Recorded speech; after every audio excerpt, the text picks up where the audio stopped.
Bonjour tout le monde et bienvenue dans ce briefing des marchés du 29 septembre 2020. Avant toute chose, je vous laisse prendre connaissance de l'avertissement légal sur les risques.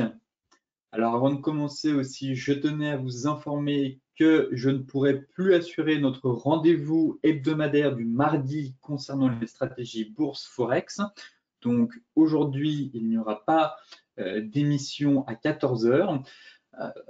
Face à la nouvelle réglementation concernant les webinaires live, eh bien, cette émission marque une pause pour le moment. Je reviendrai sûrement très bientôt, je ne sais pas quand, mais je dois marquer une courte pause. Toutefois, je continuerai à vous apporter des contenus éducatifs et des analyses quotidiennes par le biais d'autres supports. Donc, normalement, si vous y étiez inscrit aux stratégies bourse Forex, vous avez dû recevoir un email de ma part vous expliquant un peu euh, comment cela va se passer et qu'est-ce que je vais mettre en place pour vous fournir d'autres contenus durant les prochains jours et prochaines semaines. Alors tout de suite, commençons ce briefing avec les bourses européennes qui ont donc profité de la tendance positive de Wall Street et d'un bon indicateur chinois pour effacer une partie des lourdes pertes de la semaine dernière. On a quand même eu un très beau rebond sur le CAC 40 ou sur le DAX. Alors, bien évidemment, ce rebond est tiré encore une fois par des achats à bon compte sur les valeurs cycliques, notamment les bancaires qui avaient souffert du regain d'inquiétude sur la reprise économique et par l'annonce d'un quatrième mois consécutif de croissance des profits des sociétés industrielles chinoises. Alors le rebond des marchés européens a profité à tous les secteurs, mais la hausse a été plus marquée pour l'indice stock des banques, qui a quand même pris plus de 5% hier, on a quand même pris quasiment 6%, après être tombé vendredi à un plus bas record. Et d'un autre côté, le compartiment automobile, lui, a gagné environ 3,70% et celui des transports et loisirs un peu plus de 2,6%. Côté US, Wall Street a suivi le pas et a aussi clôturé en nette hausse, démarrant d'un bon pied une semaine qui va être chargée en nouvelles économiques et politiques. D'un autre côté, on avait des investisseurs qui cherchaient à récupérer les gains perdus au cours des précédentes semaines. La journée de mardi sera marquée par le premier débat alors entre Donald Trump et son rival démocrate Joe Biden pour le scrutin du 3 novembre. Les marchés en sauront aussi un peu plus sur le moral des consommateurs américains pour septembre et également sur leurs dépenses le mois d'avant, dont les chiffres seront publiés ce jeudi. Côté indicateur, on a aussi le catalyseur de la semaine à venir, le rapport mensuel sur l'emploi aux États-Unis, qui sera publié ce vendredi à 14h30. Donc cela, encore une fois, devrait confirmer ou pas si on a un ralentissement de la reprise aux États-Unis. Si on voit le taux de chômage qui augmente, voire même se stabilise, effectivement, comme le soulignait Jérôme Powell, on assistera à un ralentissement de cette reprise. Alors, comme je vous le disais, les marchés en sauront aussi un peu plus sur le moral des consommateurs américains pour septembre et également sur leurs dépenses le mois d'avant, dont les chiffres seront publiés jeudi et la plupart des analystes misent sur une amélioration de la confiance du Conference Board ce mois-ci. Mais concernant les dépenses des consommateurs pour le mois d'août, ils risquent d'être un peu au plus bas, comme le soulignent de nombreux analystes, puisqu'il s'avère que les ménages ont quand même, du moins les consommateurs, ont subi un recul sévère de leurs revenus au cours des précédents mois. Donc cela risque aussi d'impacter la reprise économique aux États-Unis. Enfin, les investisseurs gardent les yeux rivés sur l'espoir d'un accord entre démocrates et républicains au Congrès pour une nouvelle aide budgétaire face aux dégâts sur l'économie provoqués par la pandémie de Covid. Donc, Normalement, un vote est censé avoir lieu cette semaine.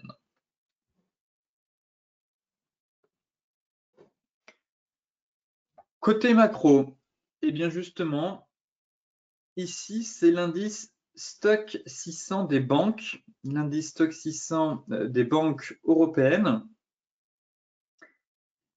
Alors, le rebond d'hier est notamment dû à ces valeurs. Donc, on avait des valeurs cycliques, dont celles de l'énergie et de la finance, qui ont fortement rebondi.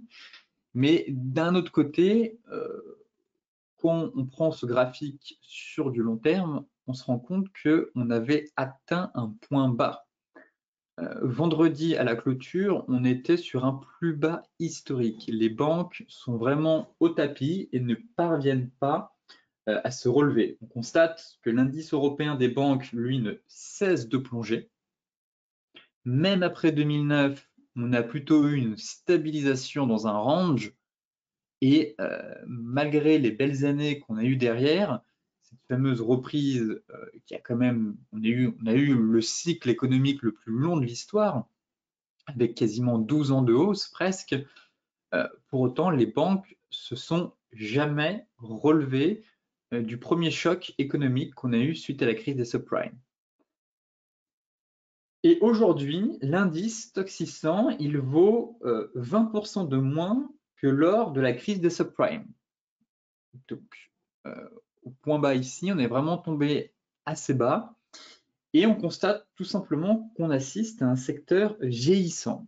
Les banques sont plombées d'une part par une politique monétaire ultra accommodante et des liquidités à foison de la part des banques centrales. D'autre part, les taux bas ne vont pas dans le sens, en tout cas, ne favorisent pas les bancaires, une politique de taux bas. Et actuellement, on parle même de taux négatifs. Du moins, la Bank of England a souligné qu'en cas même d'un Brexit, d'un no deal Brexit, une politique de taux négatif ne serait pas à exclure. Donc, tous ces éléments font que les bancaires ne sont vraiment pas un secteur d'avenir, en tout cas pour celles et ceux qui ont un portefeuille d'actions, qui pratiquent l'allocation d'actifs au sein de leur portefeuille. Eh bien, l'indice Stoxx 600 des banques vous montre très clairement que les bancaires sont un secteur qui sous-performe. De plus, comme vous le savez, cette semaine et en fin de semaine dernière, on a eu un peu un scandale de grande ampleur sur un blanchiment d'argent à grande échelle. Donc derrière, encore une fois, nouvelle dégringolade pour le secteur bancaire. Et en parallèle, beaucoup d'investisseurs pensent que c'est un secteur qui va avoir du mal à se relever, certes, mais aussi que les géants de la tech pourraient prendre les devants. Et qu'aujourd'hui, avec le nouveau monde, eh bien, les fintech et la digitalisation pourraient prendre un rôle plus important dans le secteur bancaire. Comme on peut le voir actuellement avec Apple Pay, déjà qui propose des services bancaires à ses clients. Je m'attends aussi à ce que ces GAFAM proposent au cours des prochaines années des services de paiement encore plus importants qu'il ne l'est aujourd'hui et donc pourraient prendre des parts de marché aux banques. De ce fait, voilà encore un autre élément qui explique aussi pourquoi ce secteur n'a pas su se moderniser au fil des temps et est un secteur vieillissant et ne parvient pas à reprendre des couleurs. Ici, c'est le bilan des banques centrales. Alors, nous assistons à la plus grande expérience de l'histoire monétaire, puisque ce que nous recherchons, en fait, c'est le moment où la confiance dans les banques centrales va s'effondrer, parce qu'elles ont imprimé trop d'argent.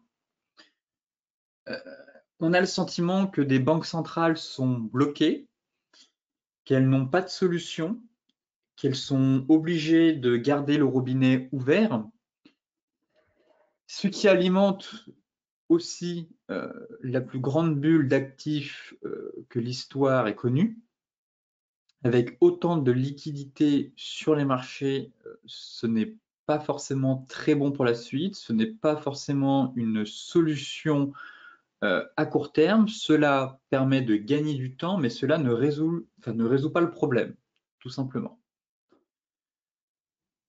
On constate que le bilan de la BNS représente quand même désormais plus de 150% du PIB de la Suisse et celui de la BOJ représente actuellement 140% du PIB du Japon.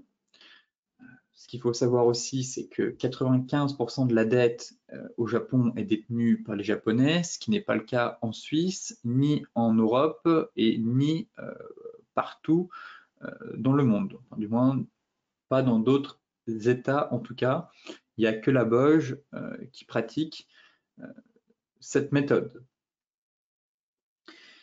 Donc, face à ces bilans qui ne cessent de s'accroître, l'inquiétude qui pourrait faire flancher les marchés pour les prochains mois, voire les prochaines années, peut-être les prochaines semaines, ce serait une perte de confiance en fait au sein des banques centrales. Donc, si vous voulez, la confiance des investisseurs, soit la confiance elle est là, soit elle n'est pas là. Il n'y a pas d'entre-deux. Donc, pour le moment, les investisseurs continuent à avoir confiance en ce que font les banques centrales, à savoir faire gronder la planche à billets pour imprimer un maximum d'argent et pour alimenter aussi le marché interbancaire. Le problème, c'est que les banques centrales n'ont pas forcément, comme je vous le disais, de solution vraiment adéquate pour répondre à la crise actuelle, si ce n'est que de laisser le robinet ouvert. Et malheureusement, elles le savent pertinemment, c'est que si on coupe le robinet, eh bien, le risque est d'avoir un effondrement de l'ensemble des actifs, des investisseurs qui ont profité aussi de cette liquidité à foison pour se positionner sur les marchés et profiter de la hausse des actifs, en parallèle aussi rembourser des dettes. Mais d'un autre côté, si les banquiers centraux demain décident d'arrêter leur politique monétaire ultra accommodante, ça risque de faire un cataclysme, un nouveau cataclysme financier. D'un autre côté, les banques centrales ne peuvent pas se permettre de changer leur politique monétaire tant qu'elles n'auront pas trouvé de solution structurelle. Donc, ce qu'elles essayent de faire, techniquement, d'un point de vue monétaire, c'est de gagner du temps, en espérant trouver une solution et en espérant surtout ne pas perdre la confiance des investisseurs et la confiance même des ménages, j'ai envie de dire, des opérateurs surtout, dans leur politique et dans la monnaie. Car si demain, on a véritablement des investisseurs et des opérateurs qui se retirent de plus en plus des marchés, qui commencent à et que la confiance disparaît, eh bien, on peut s'attendre à une réaction en chaîne sur les marchés et à un cataclysme encore plus puissant que celui qu'on a connu en 2008 via la crise des subprimes ou que le crack financier de 2020 causé par le Covid. Donc, certains experts estiment que si les banques centrales ne réagissent pas très vite à ces politiques démesurantes, eh bien, le prochain crack pourrait être celui des banques centrales.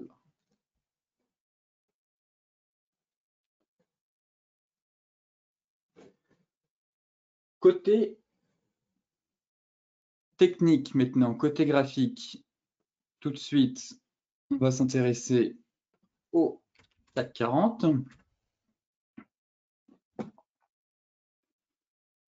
Très propre le CAC. On s'est arrêté pile poil sur l'oblique basse de ce triangle en place depuis maintenant le mois de juin. On perdait un peu ce matin, on perdait quasiment 0,7%. On a lâché avec un gap baissier, on est finalement revenu. Bon, pour le moment, on a quand même de nombreux obstacles. On est toujours sur le fameux niveau des 38,2. Comme je vous le disais, on a eu un rebond technique, surtout sur les valeurs cycliques, notamment sur le secteur de l'énergie et de la finance. Donc les bancaires ont fortement rebondi. Ce n'est pas pour autant qu'on ait eu un signal de reprise haussière. Et on est encore sur un gros palier. Alors certes, l'objectif de cette divergence haussière qu'on évoquait hier est celui des 50%. On est quasiment venu le chercher, mais ça coince. Pour le moment, ça coince et je considère qu'on est toujours sur un énorme pullback finalement sur ce triangle. Actuellement, nous n'avons pas de chandelier de retournement qui permettrait de confirmer une reprise de la dynamique baissière pour venir combler ce gap. Mais d'un autre côté, on a un marché qui se stabilise à court terme. On a fait un gap baissier ce matin, on est parvenu à reconquérir quasiment le point de clôture d'hier soir pour venir combler ce gap. Mais pour autant, le marché semble actuellement attentiste. En tout cas, comme je vous le disais, on a pas mal d'événements. On a une semaine chargée d'un point de vue macro cette semaine. Et donc, je m'attends à avoir un peu plus de visibilité d'ici la fin de la semaine, notamment avec le NFP à 14h30 vendredi. Pour l'instant, je garde toujours un avis baissier. Je trouve qu'on est sur une énorme résistance. On est sur un pullback pour l'instant. On n'achète pas une résistance. On a un double niveau de résistance, que ce soit par l'oblique ou le niveau de support situé à 4870. Et pour ma part, je m'attends à ce que ce gap-là soit comblé. Je n'ai pas l'impression qu'on soit sur un gap, je dirais pas de rupture, mais un gap de reprise haussière. On est plutôt sur un gap suite à la continuité de Wall Street vendredi soir dernier, lorsque les US ont finalement bien poussé. Derrière, on a enclenché le rebond hier sur la séance européenne. Mais derrière, voilà, ça semble calé et on a le sentiment que le rebond est terminé. Comme par hasard, on s'est arrêté sur un gros niveau technique qui ressemblait à un pullback. Donc, je me montre quand même très prudent sur l'indice CAC. Et pour ma part, j'ai quand même un sentiment plutôt baissier, du moins à très court terme, qu'on viendra fermer le gap. Et je n'exclus pas toujours un retour sur les 4550 points. Le DAX, même chose sur le DAX. Si ce n'est que l'objectif des 50% de retracement de la dernière vague de baisse a été atteint, mais ça coince. Ça coince toujours sur ce niveau. On a un énorme niveau ici, une kit jaune, une MM200, un retracement de 50%, un objectif théorique atteint d'un point de vue des prix suite à cette divergence haussière. Donc pareil, plutôt neutre.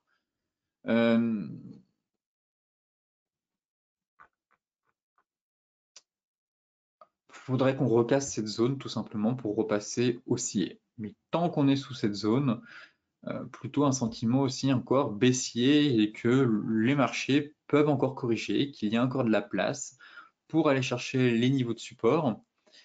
Par contre, je parlerai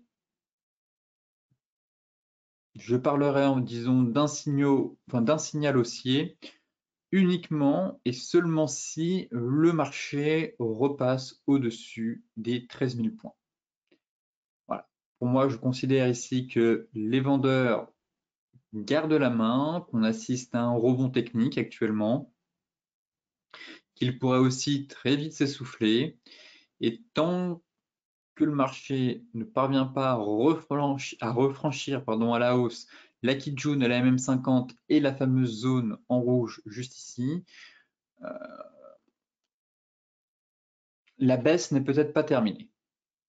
En tout cas, c'est le sentiment que j'ai actuellement quand j'observe ces marchés, qu'on a eu un très bon rebond technique, pareil, qu'il y a un énorme gap sous nos pieds, et que finalement, si ce n'est qu'un rebond technique, eh bien, la baisse devrait se poursuivre et reprendre. Pour ma part, je me montre très prudent à l'approche de ce niveau, et je n'exclus pas aussi que les prix viennent combler au moins une partie du gap, voire retournent au moins sur les 12 575 points. Le Dow Jones, en revanche, les indices US, eux, semblent plus en forme. Et on a une meilleure structure. Alors, comme évoqué hier, on a cet avalement. Enfin, on a eu cet avalement sur support, un peu cet avalement étoile du soir. Derrière, on a quand même fait un beau gap. Au-dessus du support, on a cassé l'oblique baissière, cassé la MM50. Alors, est-ce qu'on est juste venu combler le gap avant de repartir, ou est-ce que c'est une fin de baisse pour une poursuite de la hausse? Est-ce que le débat de ce soir entre Biden et Trump peut avoir un impact sur le Dow Jones? Peut-être. Je n'en sais rien actuellement. Tout dépend de leur discussion, surtout si Trump se met à parler des marchés.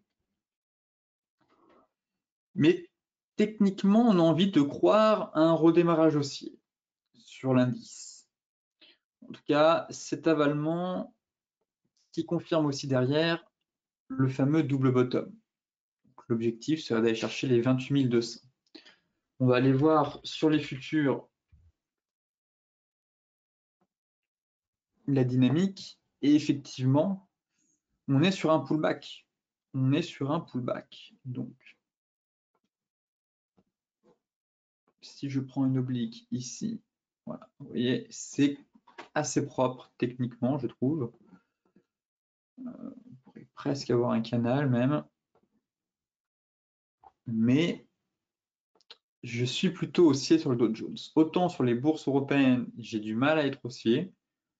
Autant sur l'indice américain, la configuration est très propre. Avalement haussier, stabilisation, fin de baisse, double bottom, cassure de la ligne de coup, et là on est sur le pullback. À confirmer à l'ouverture à 15h30, mais très clairement on a plutôt un scénario qui plaide pour une reprise haussière en direction des 28 430 points. Bien entendu, il y a le NFP, donc il ne faudrait pas qu'on ait un NFP décevant d'ici vendredi, sinon ça pourrait une nouvelle fois plomber l'ambiance sur les marchés.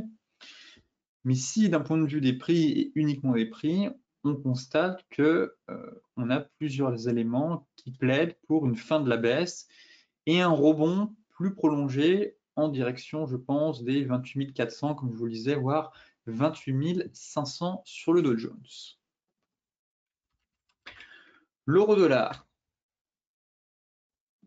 Alors, l'euro-dollar, après avoir atteint l'objectif théorique de son range, mais n'a pas voulu pullbacker son oblique baissière, nous a fait un avalement haussier en daily. Voilà. On a ouvert lundi avec un gap baissier et on a clôturé avec un avalement. Donc, peut-être, en tout cas, une fin de baisse sur l'euro. Et l'euro pourrait repartir de l'avant. Donc, on a peut-être manqué l'objectif final à quelques points, mais d'un autre côté, à confirmer en données 4 heures, on a un premier signal de fin de baisse sur l'euro. Magnifique avalement haussier. Et là, on tente de casser le précédent top, juste ici. Effectivement, à très court terme, on pourrait aussi inverser la tendance. On a réussi à casser la Kijun. En tout cas, si cet avalement est confirmé, l'euro pourrait repartir de l'avant et finalement avoir consolidé, corrigé et déclenché une nouvelle jambe de hausse. Donc à surveiller surtout avec les éléments à venir. Pour ma part, je reste plutôt neutre sur l'euro tant qu'on est entre 1,1590 et 1,1745. Pareil, on est sous une résistance, donc on évite d'acheter une résistance. Ce pattern peut très bien dysfonctionner. De plus, on a aussi le NFP qui va créer pas mal de volatilité sur l'euro-dollar.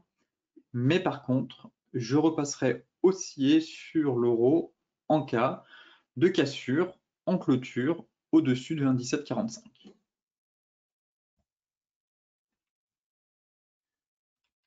L'USD CAD. Alors, l'USD CAD, intéressant, après une longue dynamique baissière depuis avril, on repasse en tendance haussière, tout simplement car les prix, ici, on a une magnifique zone de polarité qui a fait office de résistance, puis de support une fois, deux fois, trois fois, ça casse, et là on est repassé au-dessus. Et d'un autre côté, ce top-là se trouve plus haut que le précédent creux. Donc on inverse la tendance et on est en train de repasser dans une tendance haussière. Donc, élément de marché intéressant.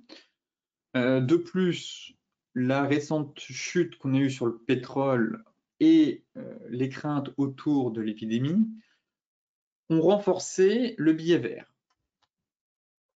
Là, on peut cadrer cette dynamique dans un canal haussier, mais pour ma part, je n'exclus pas une nouvelle jambe de hausse en direction des 1,3515.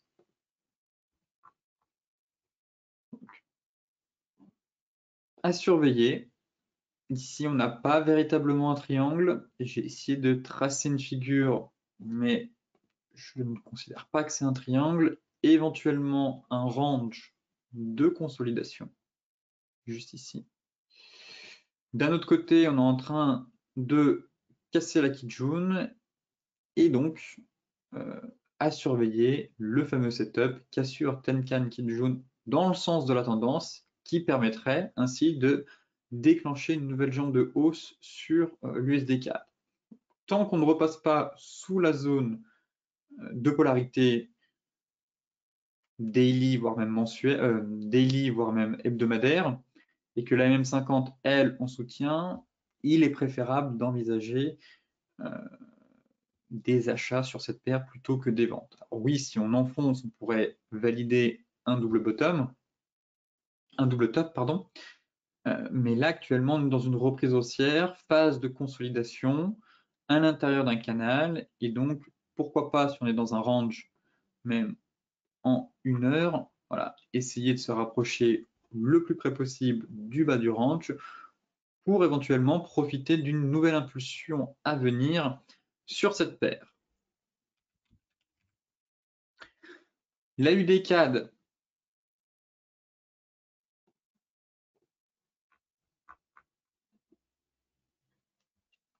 pareil pour l'AUD CAD, on est un peu dans un range. On a tenté de valider un double top ici. Pour le moment, on a eu un faux break. On constate qu'on a eu un faux break et avec la formation d'une étoile du matin sur la bande basse. Donc, très clairement,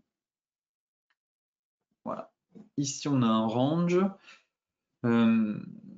Le sentiment, pour l'instant, que ce double top en soi n'est pas invalidé, puisqu'il sera invalidé si le marché repasse au-dessus des 0,9560, voire même au-dessus des 0,97, parce qu'on a toujours le risque d'avoir un triple top.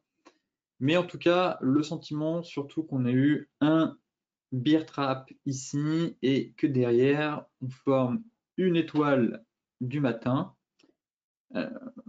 qui pourrait permettre une nouvelle rotation finalement vers la borne haute. Donc, à surveiller sur la UDCAD, mais possiblement un scénario de trading range à venir.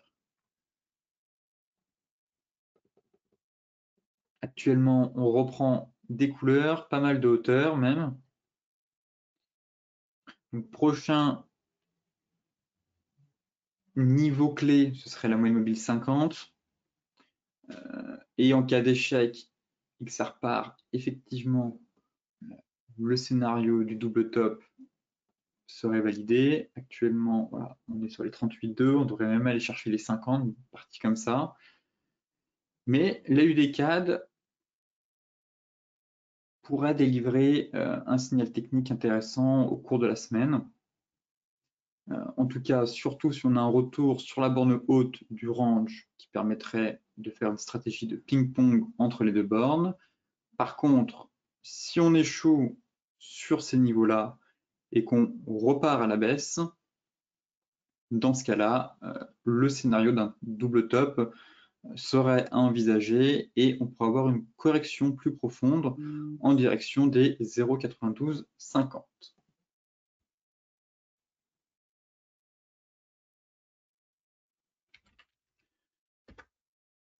Concernant le gold,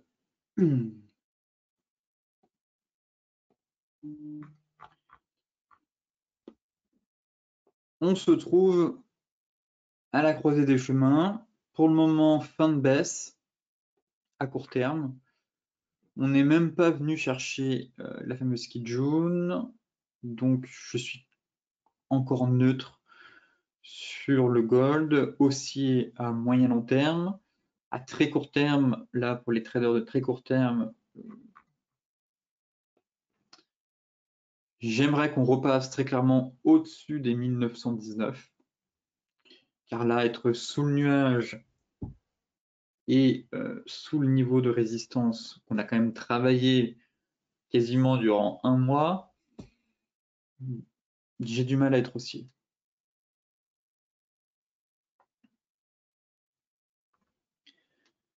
Pareil, je n'exclus pas une baisse un peu plus profonde toujours. Pour moi, le point d'achat idéal se situe aux alentours de 1800, avec un beau chandelier ou un autre signal technique. Cette zone constitue vraiment une zone de prix idéale. Ça, c'est pour les personnes ayant un horizon swing de moyen long terme, qui seront un peu plus patients. C'est vraiment la zone clé à surveiller, mais à court terme, je me montre quand même un peu plus prudent sur le gold. Effectivement, on a eu un rebond des bourses récemment, donc le gold reprend des couleurs, ne subit plus l'espèce de sell-off qu'on a pu avoir la semaine dernière.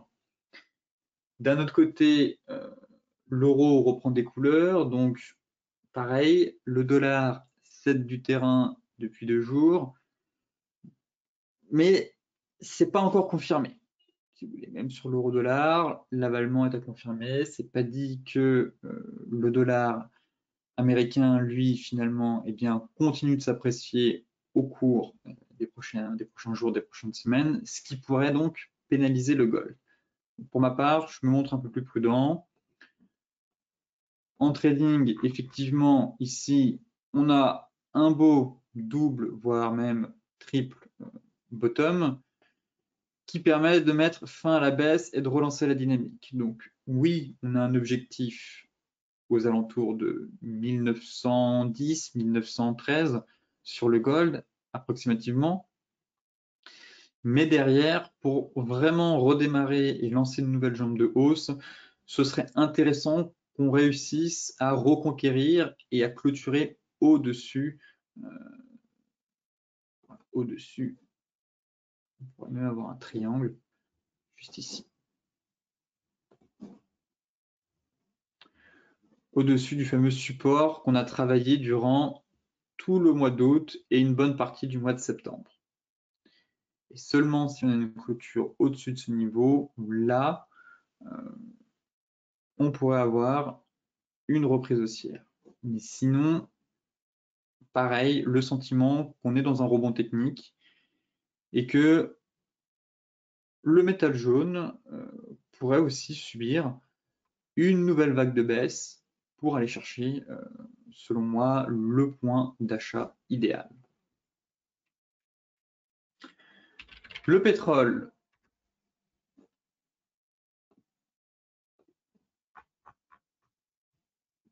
Pas grand-chose à dire. Même stade. Il se passe absolument rien. On a réussi à clôturer en hausse hier, finalement. En même temps, le secteur de l'énergie a profité du rebond technique, donc le pétrole s'est lui aussi apprécié. Mais tant qu'on est sous les MM50 qui jaune, et ici, c'est zone d'indécision. Là, il n'y a absolument rien à faire sur le pétrole. C'est une zone de non-trade presque, j'ai envie de dire. Et encore une fois, j'attends soit qu'on sorte par le haut de cette résistance, comme ici, mais pas en mode bull trap, soit qu'on sorte par le bas de ce range et qu'on enfonce le support pour aller chercher les précédents plus bas, puis le niveau 37. Mais tant qu'on est dans cette zone de prix, c'est vraiment très piégeux et je considère qu'il n'y a absolument rien à faire sur le pétrole. Passez votre chemin et allez sur des actifs où il se passe de l'action. Même constat sur le light, tant qu'on est dans l'ellipse juste ici, absolument rien à faire. Dans le nuage, MM50, kit jaune, prisonnier, quoique on a un avalement, mais ça ne part pas, donc sentiment que plus on monte, plus il va être invalidé. Mais tant qu'on est en plein dans le nuage et qu'on est capé par une MM200, 50, une kit jaune, un énorme support, une énorme résistance, c'est le genre d'actif à éviter, le genre d'actif piégeux, le genre d'actif qui vous donne un signal dans un sens, puis au final ça part dans l'autre, puis au final c'est invalidé. Donc véritablement, on sent qu'il y a beaucoup d'indécision, beaucoup d'incertitudes. Certes, l'évolution de la pandémie pèse sur le secteur pétrolier, mais pour autant, ça ne corrige pas plus que ça. On a un marché qui tient pour le moment, qui est quand même dans le mode espoir, qui arrive à prendre 10% en ligne droite sur un ouragan qui vient frapper les côtes américaines comme chaque année. Mais on a un marché on sent qu'il n'a pas vraiment envie de se reconnecter avec les fondamentaux sur le pétrole, en tout cas. Car si on prend 10% sur sur un ouragan qui pourrait pénaliser la demande à venir et qu'on ne chute pas plus que ça sur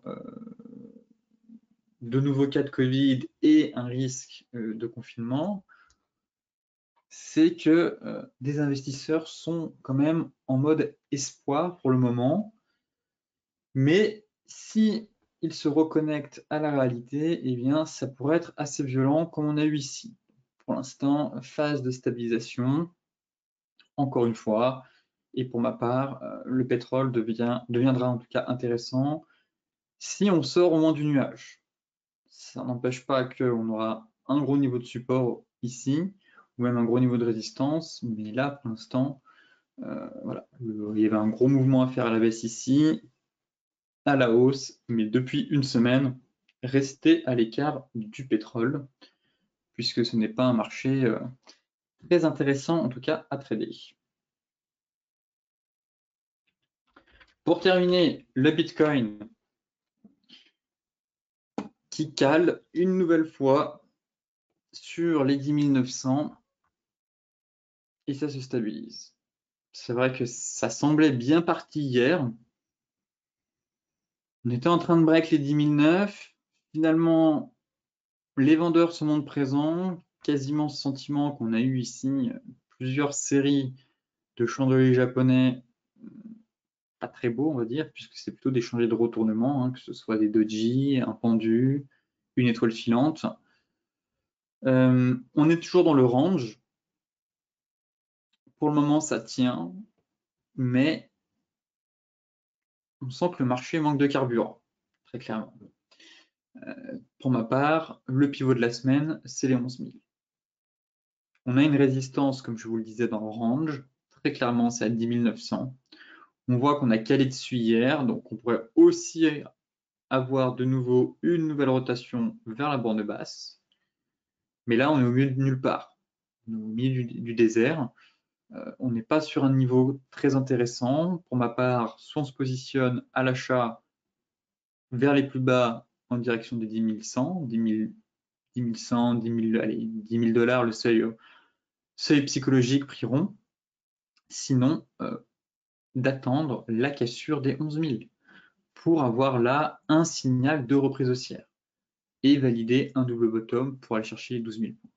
Mais tant qu'on est voilà, entre les deux, entre 10 900, pas loin des 12 000, je considère qu'il faut laisser du temps au marché, de se montrer patient et d'intervenir uniquement lorsque l'on sera sur les zones évoquées. Il faut, pour le coup, laisser le marché venir à soi et ne pas se précipiter afin de faire des erreurs qui pourraient être dommageables sur votre money management et votre capital de trading. Sur ce briefing des marchés touche à sa fin. Comme d'habitude, vous pouvez retrouver le lien de l'article dans la description de la vidéo. Et pour rappel, j'insiste encore une fois, il n'y aura pas de stratégie bourse Forex cet après-midi à 14 h, ni la semaine prochaine. Pour le moment, cette émission marque une pause à court terme. Elle reviendra sûrement dans quelques temps. Je ne peux pas vous donner une date précise, mais en tout cas, je continuerai à vous apporter du mieux que je peux, que ce soit via Twitter ou via le briefing des marchés sur YouTube, des contenus, encore une fois, éducatifs et des analyses pour vous aiguiller et vous guider dans votre trading. Eh bien, sur ces belles paroles, je vous souhaite une excellente journée, de très bons trades et on se retrouve demain matin pour faire le point sur les marchés.